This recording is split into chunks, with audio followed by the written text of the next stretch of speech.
आता very important concept probiotics. आता probiotics also fermented product त्याला फर्मेंटेड प्रोडक्ट्स आहे आणि जे त्याला त्याच्यामध्ये ऍक्टिव्ह बॅक्टेरिया प्रेझेंट असेल. This is a fermented product and present the active bacteria. ह्याच्यामध्ये ऍक्टिव्ह बॅक्टेरिया प्रेझेंट असेल. आता ह्याच्यामध्ये जे प्रोबायोटिक्स आहेत आपल्याला योगर्ट आहे, केफिर आहे, पुन्हा सावर काउट, पुन्हा डार्क चॉकलेट आहे, मिसो सोप आहे. तर आता मिसो सोप पण एक फर्मेंटेड प्रोडक्ट्स आहे, they made from the soybean. तर आता हे जर प्रोबायोटिक्स आपण जर आपल्या ह्याचा इम्पॉर्टन्स काय आहे तर प्रोबायोटिक्स जर आपण खाल्ले तर त्याचं काय इम्पॉर्टंट आहे आपल्या ह्याच्यामध्ये तर ते इथं सांगितलंय. आता there are the this also milk product but contain the active bacteria. आता ह्याच्यात 3 बॅक्टेरिया प्रेझेंट असतात. लॅक्टोबॅसिलस ऍसिडोफिलस, लॅक्टोबॅसिलस केसी आणि bifidobacterium bifidum. This is a very 3 important bacteria add in the probiotics and these microbes maintain the balance of intestinal microorganism, increase the population of microbes, help to digestion and decrease the population of harmful bacteria. आता आपल्या ह्याच्यामध्ये म्हणजे intestine मध्ये useful microbes पण आहेत आणि harmful पण आहेत. आता ह्यांचं एक काम आहे, प्रोबायोटिक्स काय काम आहे की आपल्या शरीरातले जे युजफुल मायक्रोब्स आहेत तर त्यांचं पॉप्युलेशन वाढवणं हे त्यांचं पहिलं काम आहे. आणि डिक्रीज जो हार्मफुल बॅक्टेरिया आहेत तर त्यांना डिक्रीज करणं हे यांचं दुसरं काम आहे. आणि त्यामुळं जर आपण हे खाल्लं तर आपली जे इंटेस्टाइन बॅलन्स जो आहे तो मेंटेन राहतो प्रोबायोटिक्स खाल्ल्यामुळे. मग आता कोणते असे प्रोबायोटिक्स प्रोडक्ट्स आहेत आणि हार्मफुल बॅक्टेरिया याचं दुसरं नाव दिलंय क्लोस्ट्रिडियम. म्हणजे क्लोस्ट्रिडियम एक नावाचा हार्मफुल बॅक्टेरिया आहे. ते जर आपल्या शरीरात वाढला तर आपल्याला शरीरामध्ये काय होतंय की लूज मोशन आहे, डायरिया आहे, तर अशा प्रकारचे प्रॉब्लेम्स क्रिएट होतात. आणि कशामुळं तर हे बॅक्टेरिया वाढलं म्हणजे हार्मफुल बॅक्टेरियाचं पॉप्युलेशन वाढल्यामुळं. आणि त्यामुळं आपल्याला काय करायचंय की हे प्रोबायोटिक्स प्रोडक्ट जर खाल्ले तर परत आपले जे गुड बॅक्टेरिया आहेत इनएक्टिव्ह झाले परत त्याला काय करतात ऍक्टिव्ह करते. आणि त्यामुळे त्याला घ्यायचंय आपल्या शरीरामध्ये. And probiotics have developed such a important recent day. This product from the colony is useful micro elementary canal and control other microbes and the metabolic activities. म्हणजे आपल्या metabolic activities ला हे probiotics बॅक्टेरिया जे आहेत ते active करतात. कारण ह्याच्यामध्ये probiotic ऍक्टिव्ह बॅक्टेरिया प्रेझेंट असतात आणि ते आपल्याला हेल्प करतात. त्यासाठी तर आपल्याला इन्क्रीज म्हणजे पॉप्युलेशन इन्क्रीज होण्यासाठी हेल्प करतात. आणि त्यामुळं आपण जे इंटेस्ट म्हणजे डायरिया, लूज मोशन प्रकारचे असे जर हार्मफुल बॅक्टेरिया आपल्या शरीरामध्ये वाढले तर ते त्याला कंट्रोल करण्यासाठी ह्या प्रोबायोटिक्सचा यूज केला जातो. आणि अशा प्रकारे आता कधी कधी डॉक्टर आपल्याला सांगतात की eat the curd and rice. आता कधी कधी जर तुम्ही जास्त हेवी डोस घेतला मेडिसिनचा अँटीबायोटिकचा तर अँटीबायोटिक्सला माहिती आहे का आपल्या शरीरामध्ये युजफुल बॅक्टेरिया कोणते तर हार्मफुल बॅक्टेरिया कोणते तर हे दोन्हीला पण ते काय करतात इनएक्टिव्ह करतात. आणि जर इनएक्टिव्ह झाले तर काही वेळेस आपल्याला मेडिसिनचा पण अँटीबायोटिक्सचा पण असर होत नाही. आणि त्यावेळेस आपल्याला डॉक्टर आपल्याला ऍडवाइस देतात की तुम्ही कर्ड आणि राईस खा. आणि कर्ड मध्ये लॅक्टोबॅसिलिया प्रेझेंट आहे आणि ते जे आहे तर ते आपल्या ऍक्टिव्ह बॅक्टेरियाला जे इनएक्टिव्ह म्हणजे युजफुल बॅक्टेरिया जे आहेत तर ते इनएक्टिव्ह झाले तर त्यांना परत ऍक्टिव्ह करतात. आणि त्यामुळं असे डॉक्टर आपल्याला सल्ला देतात. तर त्यासाठी कधी कधी अँटीबायोटिक्स ज्या ठिकाणी काम करत नाहीत तर त्यासाठी काही जे प्रोबायोटिक्स प्रोडक्ट्स आहेत तर त्या ठिकाणी ते काम करतात. तर त्यासाठी आपल्याला डॉक्टर आपल्याला हा सल्ला देतात की प्रोबायोटिक्स खावा. आणि ह्याच्यामध्ये भरपूर प्रोबायोटिक्स पदार्थ आहेत जसं की योगर्ट आहे, केफिर आहे, पुन्हा सावरकाउट. आता कॅबेज म्हणजे हे लोणचं आहे, पिकल ऑफ कॅबेज, पुन्हा डार्क चॉकलेट आहे, मिसो सोप. आता मिसो सोप म्हणजे काय एक फर्मेंटेड प्रोडक्ट्स आहे जो सोयाबीन बनवले आहे. पुन्हा पिकल्स आहे, पुन्हा ऑइल आहे, कॉर्न सिरप आहे, आर्टिफिशियल स्वीटनर आहे, पुन्हा micro algae food like spirulina. आता एक पावडर आहे म्हणजे आल्गी पासून बनवलेली एक पावडर आहे स्पिरुलिना, पुन्हा क्लोरेला आणि ब्ल्यू ग्रीन आल्गी. आता ही ह्यांच्यामध्ये ऍक्टिव्ह बॅक्टेरिया प्रेझेंट नाही, प्रोबायोटिक्स बॅक्टेरिया प्रेझेंट नाहीत, पण हे हेल्प करतात आपल्याला की आपल्याला जे गुड बॅक्टेरिया त्यांचं पॉप्युलेशन इन्क्रीज करण्यासाठी आपल्याला हेल्प करतात. तर हे जे आहे तर हे जे पॉइंट आहेत तर प्रोबायोटिक्स काय एक फर्मेंटेड प्रोडक्ट्स आहे जे आपण त्याच्यामध्ये ऍक्टिव्ह बॅक्टेरिया प्रेझेंट असतात. आणि ह्याच्यामध्ये लॅक्टोबॅसिलस ऍसिडोफिलस, लॅक्टोबॅसिलस केसी आणि बिफिडोबॅक्टेरियम बिफिडियम.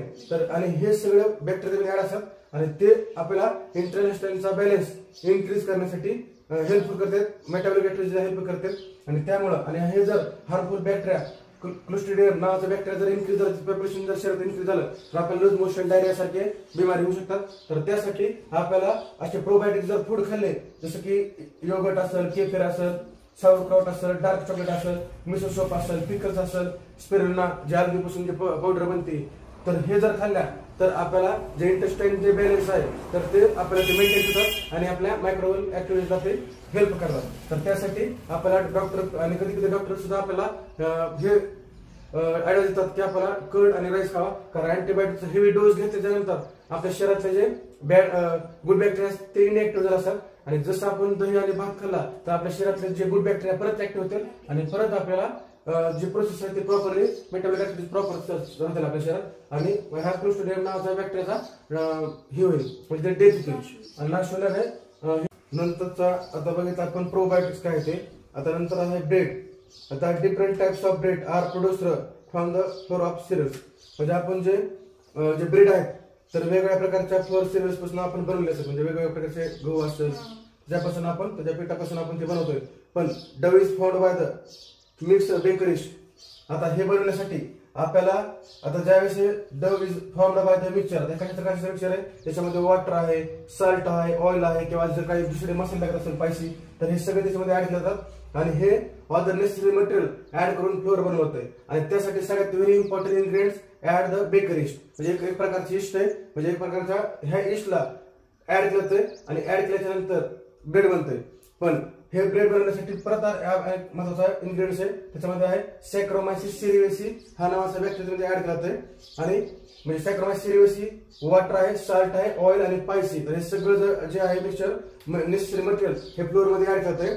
आणि due to this fermentation carbohydrate by the yeast, म्हणजे कार्बोहायड्रेटचं फर्मेंटेशन केलं जातंय कशा थ्रू, इस्ट थ्रू. आणि सॅक्रोमायसिस म्हणजे बेकरिस्ट आहे सॅक्रोमायसिस सेरिवेसी, तर हे दोन बॅक्टेरिया आहेत तर त्यांच्या थ्रू ह्यांचं कार्बोहायड्रेटचं फर्मेंटेशन होतंय. आणि शुगर जे आहे, शुगर मॉलिक्युल्स आपण काल बघितलं होतं की शुगर जे म्हणजे chemical breakdown substances is called fermentation. आणि शुगरचं परत पुन्हा फर्मेंटेशन होऊन त्याला कार्बन, त्याच्यापासून आपल्याला CO2 आणि इथेनॉल हे आपल्याला भेटतंय आणि त्यामुळं आणि परत पुन्हा dough rise up due to CO2. आणि आपल्याला जसं आपल्याला घरी कणिक मळली तर कणिक मळल्याच्या नंतर थोड्या वेळाने आपल्याला जे आपले जे कणिक आहे थोडीशी फुगलेली दिसती, तर का तर त्याच्यामधून आणि होल दिसतात छोटे छोटे, तर त्याच्यामधून CO2 रिलीज झालेला असते, बाहेर पडलेला असते. आणि ब्रेड बिकम द स्पॉन्जी आणि त्यामुळं ब्रेड असतो आपला ते स्पॉन्ज झाला असतो. तर हे सगळे this is all important ingredients to make the bread. म्हणजे ब्रेड बनवण्यासाठी ह्या सगळ्या गोष्टींचा यूज केला जातो. त्याच्यामध्ये पहिल्यांदा saccharomyces cerevisiae, water, salt, oil आणि स्पायसी हे सगळे इन्ग्रेडियंट मिक्स करून नेसेसरी मटेरियल ऍड करून त्याच्यामध्ये आणि त्याचं कार्बोहायड्रेटचं फर्मेंटेशन करून तयार केलेलं असतं ह्याला. आणि शुगर आणि त्याला CO2 आणि ज्यावेळेस शुगरचं ब्रेकडाऊन होईल आणि त्यावेळेस CO2 आणि इथेनॉल आपल्याला बाहेर पडते आणि डव आपला राईज होतोय आणि ब्रेड बिकम स्पॉन्जी.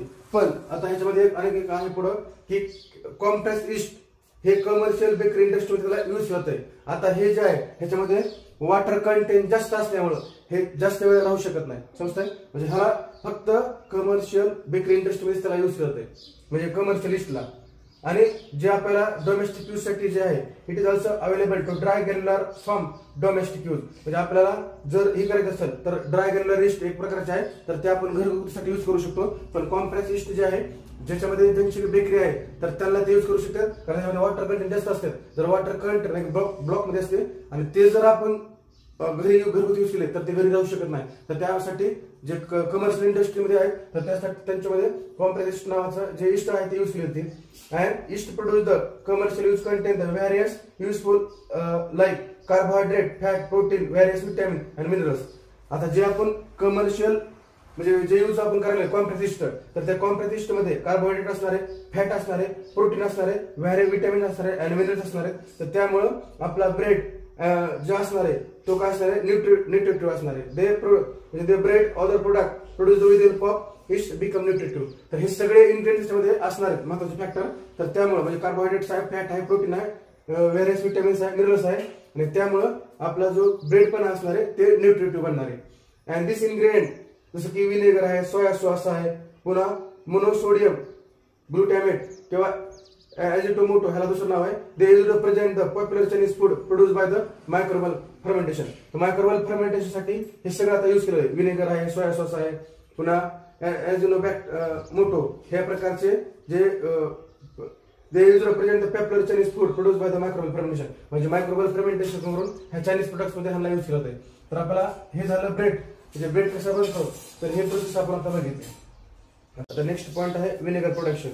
आता vinegar is used to each country the world is important the sour taste to the food material and preservation of pickles, sauce, ketchup, chutney. आता हे जे विनेगर्स आहे तर ह्या विनेगरचा जो यूज आहे तर ह्याच्या मागचे एक रिझन्स आहे की इम्पॉर्टंट म्हणजे खट्टी टेस्ट आणण्यासाठी फूड मटेरियल मध्ये ह्याला यूज केलं जाते. आणि दुसरा एक यूज आहे की प्रिझर्वेशन म्हणजे आपल्याला त्याला जास्त दिवस टिकावं यासाठी सुद्धा त्याला विनेगरचा यूज करत आहे. आणि ह्याच्यामध्ये जसं की पिकल्स आहे, सॉस आहे, केचप चटणी आहे, ह्याच्यामध्ये त्याला केचप आणि चटणीमध्ये त्याला यूज करत आहे. आणि ह्याच्यामध्ये विनेगर म्हणजे त्याला ऍसिटिक ऍसिड बनवत आहे आणि ह्याच्यामध्ये 4% ऍसिटिक ऍसिड असते. म्हणजे जो फॉर्म्युला आहे CH3 हे फिल इन द ब्लँक साठी किंवा चूज द करेक्ट मध्ये येऊ शकते की what is the formula of acetic acid. तर हे त्याचा ऍसिटिक ऍसिडचा फॉर्म्युला आहे. तर ऍसिटिक ऍसिड म्हणजे ह्याचा केमिकली विनेगर म्हणजे 4% ऍसिटिक ऍसिड ह्याच्यामध्ये यूज करत आहे. आणि आता हे कसं तयार होतंय. आता ह्याच्यामध्ये fruit of juice, maple syrup, torch of fruit आणि शुगर मॉलिश. आता शुगर मॉलिश जे आहे ते शुगर पासून एक वेस्ट तयार होणारा एक प्रोडक्ट आहे त्याला शुगर मॉलिश म्हणत आहे. आणि जे शुगर आपण बनवतो इंडस्ट्रीमध्ये त्याच्यापासून हा एक मॉलिश नावाचा एक ब्लॅक कलरचा सबस्टन्स तयार होते तर त्याला शुगर मॉलिश म्हणत आहे. आणि ह्या तिघापासून fruit juice, maple syrup, torch of fruit आणि शुगर मॉलिश हे सगळे एका याच्यामध्ये मिक्स केलं होते आणि त्याचं फर्मेंटेशन करून ह्याला काय केलं होते म्हणजे आणि हे जे फर्मेंटेशन केलं होतं हे सगळे एकत्र ऍड करून तर ते सॅक्रोमायसिस सेरेविसी ह्या बॅक्टेरिया थ्रू ह्यांचं फर्मेंटेशन करत आहे. आणि आपल्याला काय भेटतंय इथेनॉल आणि अल्कोहोल. आता हे दोन आपल्याला भेटतंय. आणि त्याच्यानंतर आता परत इथपर्यंत झालं. परत ह्याच इथेनॉलला आणि अल्कोहोलला ॲझिटोबॅक्टर आणि ग्लुकोनोबॅक्टर. आता हे दोन mixture of bacterial strain like acetobacter आणि gluconobacter is mixed ethanol by its microbial degradation. म्हणजे ह्याच इथेनॉलला ॲझिटोबॅक्टर आणि ग्लुकोनोबॅक्टर ह्याचं मायक्रोबल डिग्रेडेशन केलं म्हणजे कन्व्हर्जन केलं आहे. आणि आपल्याला काय भेटतंय ऍसिटिक ऍसिड भेटते. पण ऍसिटिक ऍसिड जे आहे ते this is not made the pure form म्हणजे आपल्याला प्युअर फॉर्म मध्ये भेटत नाही. त्याच्याबरोबर काय बाय प्रोडक्ट्स पण भेटतात म्हणजे आपल्याला जे पाहिजे नाही तर हे बाय प्रोडक्ट्स पण त्याच्याबरोबर भेटले. ते प्युअर फॉर्म मध्ये आपल्याला ऍसिटिक ऍसिड भेटत नाही. तर त्यासाठी परत आपण काय केलं आता तुमच्या पुस्तकामध्ये एक पुढची एक मेथड दिली ज्याला म्हणत ते रिअर फ्रॅक्शन. आता रिअर फ्रॅक्शनचा अर्थ माय पॉइंट ऑफ व्ह्यू त्याला आपण काय म्हणत आहे की जे ऍसिटिक ऍसिड म्हणजे इथं काय करतंय रिअर फ्रॅक्शन करून ह्या ऍसिटिक ऍसिडला आणि बाय प्रोडक्टला वेगळं करतंय. तसं तुमच्या पुस्तकामध्ये हे रिअर फ्रॅक्शन कशी दिली पण रिअर फ्रॅक्शनला दुसरी एक प्रोसेस आहे फ्रॅक्शनल डिस्टिलेशन. ह्या प्रोसेस नुसार सुद्धा ऍसिटिक ऍसिड आणि बाय प्रोडक्ट्स आपण वेगळे करू शकतो. पण तुमच्या पुस्तकामध्ये नुसतं रिअर फ्रॅक्शन दिलंय. म्हणजे रिअर फ्रॅक्शनचा अर्थ इथं काय दिलाय की ऍसिटिक ऍसिड जी डेन्सिटी जास्त असल्यामुळे ते बॉटलच्या काय होतंय खाली जाते सेटल बॉटम म्हणजे बॉटमला खाली जाते. तर आपण त्याला सेपरेट करू शकतो खालून समजतंय. म्हणजे ऍसिड डेन्सिटी मोर तर ते खाली राहू शकते. तर त्यामुळं त्या रिअर फ्रॅक्शनचा अर्थ काय होतंय की ऍसिटिक ऍसिड जो आहे त्याची डेन्सिटी जास्त असल्यामुळे ते त्या बॉटलच्या खाली राहू शकते आणि त्यामुळे त्याला आपण इथून काढू शकतो.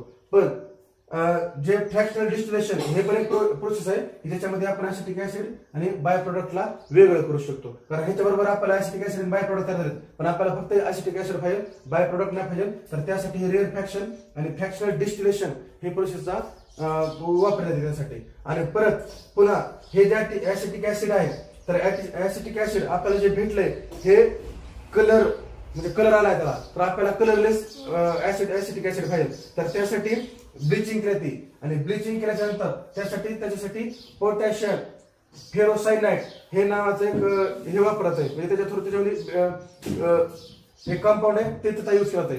आणि ते केल्याच्या नंतर आणि त्याची ब्लिचिंग केली म्हणजे त्या कलरलेस बनवण्यासाठी त्याची ब्लिचिंग केली आणि त्याच्यामध्ये पोटॅशियम फेरोसायनाइड हे कंपाऊंड त्यामध्ये वापरत आहे. आणि त्याच्यानंतर त्याचं पाश्चरायझेशन करत आहे. आता पाश्चरायझेशन म्हणजे काय तर त्याच्यामध्ये हार्मफुल मायक्रोब ऍसिटिक ऍसिड मध्ये काय हार्मफुल मायक्रोब स्वतः प्रेझेंट आहेत का नाही हे बघितलं जात आहे. आणि त्यासाठी पाश्चरायझेशन करत आहे. आणि परत पुन्हा आणि त्याच्यामध्ये काय काय इम्प्युरिटीज आहेत का नाही हे पण बघितलं जात आहे. आधी आपण त्याचा कलर घालवलाय पण आता ऍसिटिक ऍसिड आपल्याला भेटले आणि परत त्याला 500 रेशन करत आहे आणि त्या 500 रेशनमध्ये काही इम्प्युरिटीज वगैरे आहेत का नाही ते बघितलं जाते आणि का हार्मफुल मायक्रोब्स ते बघितलं जाते आणि फायनली पुन्हा त्याच्यामध्ये CO2 म्हणजे कोण आहे सल्फर डायऑक्साईड हे त्याच्यामध्ये ऍड केलं जाते ऍज अ प्रिझर्वेटर म्हणजे प्रिझर्वेटर म्हणून त्याला ऍड करत आहे आणि जे आपल्याला प्रोडक्ट भेटणार आहे फायनली तो प्युअर फॉर्म मध्ये ऍसिटिक ऍसिड एक कलरलेस मटेरियल आपल्याला भेटणार आहे. तर त्यासाठी आपण एवढ्या सगळ्या प्रोसेस आपण केल्यात तर त्यालाच मला लागतंय हे विनेगर बनवण्यासाठी एवढ्या आपल्या सगळ्याला प्रोसेस करावं लागतं त्याला ऍसिटिक ऍसिड पण बनवतंय. त्याचा फॉर्म्युला आहे CH3COOH. सल्फ्युरिक ऍसिडच्या म्हणजे आपण जे विनेगर बघितलं त्याच्याकडे एक कन्सेप्ट दिली ही मिक्सचर ऑफ फ्लोअर म्हणजे राईस असेल सोयाबीन असेल आणि व्हीट म्हणजे फ्लोअर मिक्स करून आणि कोणाच्या मार्फत ऍस्परजिलस ओरिजिन नावाच्या बॅक्टेरियाचं फर्मेंटेशन करून एक सोया सॉस बनवते. म्हणजे हे जे मिक्सचर आहे ते कोणाचं राईस व्हीट आणि सोयाबीन यांचं फ्लोअर घेऊन ऍस्परजिलस ओरिजिन नावाच्या बॅक्टेरियाने फर्मेंटेशन करून सोया सॉस बनवते. तर हे लास्टची कन्सेप्ट त्याच्यामध्ये होती. त्याच्यानंतर पुढे आहे प्रोडक्शन ऑफ द बेवरेज. आता प्रोडक्शन ऑफ बेवरेज मध्ये आपल्याला काय सांगितलंय की हा beverage most important question for the 1 marks म्हणजे तुला ऑब्जेक्ट मध्ये हे क्वेश्चन येऊ शकते तुम्हाला. आता याच्यामध्ये आहे हे सर नंबर आता याचं नाव आहे कॅफिओ अरेबिका हे नावाचं फ्रूट आहे. आता कॅफिओ अरेबिका ह्याच्यावरच आपल्याला कळतंय की त्याचा यूज कशासाठी कॉफीसाठी असेल. पुन्हा मायक्रोब्स याच्यामध्ये यूज करत आहे लॅक्टोबॅसिलस ब्रेव्हिस नावाचं आहे मायक्रोब्स याच्यामध्ये यूज करत आहे आणि ह्याच्या पुस्तकात तुमचे दिले काय separate the seeds from the fruits. पण इथे दिलं तसं पण ह्याची ऍक्च्युअली प्रोसेस काय होती की जे सीड्सची जे कव्हरिंग असते तर त्याला ब्रेक करून हे कॉफी नावाचं जे बेवरेज आहे ते बनवलं जाते. पण तुमच्यामध्ये डायरेक्ट काय दिले की separate the seeds from the fruit दिले पण जे वरची कव्हरिंग असते ना तर त्याला कव्हरिंगला ब्रेक करून upper covering the break and then after to make the beverage coffee म्हणजे कॉफी बनवलं जाते. पण दुसरं आहे थिओब्रोमा कॅकाओ ह्याच्यामध्ये मायक्रोब्स आहे कॅनिडा हेन्सेनुला पिशिया आणि सॅक्रोमायसिस. तर हे मायक्रोब्स त्याच्यामध्ये यूज केलं आणि इथं पण सेम आहे to break the covering of the seeds म्हणजे ह्याच्यामध्ये ब्रेक सीड्सची कव्हरिंग ब्रेक येते आणि त्याच्यापासून कोका नावाचं चॉकलेट बनते. समजतंय म्हणजे आपण जे चॉकलेट खातो तर ते बनतंय. पुन्हा आहे ग्रेप्स. आता ग्रेप्स साठी आहे परत मायक्रोब्स आहे सॅक्रोमायसिस सेरियोसी ह्याचं पण फर्मेंटेशन म्हणजे ज्यूस म्हणजे फर्मेंटेशन केलं त्याचं ग्रेप्सचं आणि त्याच्यापासून वाईन बनते. आता वाईन तर तुम्हाला माहिती आहे सगळे ड्रिंक करतात तर ते वाईन बनते त्यापासून. लास्ट आहे ऍपल तर ह्याच्यापासून पण सॅक्रोमायसिस सेरियोसी ह्याच्यामध्ये पण तो बॅक्टेरिया म्हणजे मायक्रोब्स करत आहे आणि त्याचं पण फर्मेंटेशन ज्यूसचं फर्मेंटेशन करून सिडार किंवा सीडर हे दोन्ही पण नाव सांगतात. तर हे सीडर नावाचं पेय बनतं. आता परीक्षा तुम्हाला विचारत आहे की ह्याच्यामध्ये ऍपल मध्ये कोणत्या प्रकारचं बेवरेज बनतंय तर हे सीडर किंवा सीडर हे दोन्ही पण नाव सांगतात प्रोनाउन्सिएशन. तर हे त्याच्यापासून बनतंय आणि तर त्याचं ही करून त्याला बनवलं होते. आता नेक्स्ट लेक्चरला आपण बघू मायक्रोबल एन्झाइम्स काय. This is very important concept. ही मायक्रोबल एन्झाइम्स काय काम करत आपल्याला जे तुमचं डिटर्जंट आहे त्याच्यामध्ये ते त्याचा यूज केला जाईल. तर नेक्स्ट लेक्चरला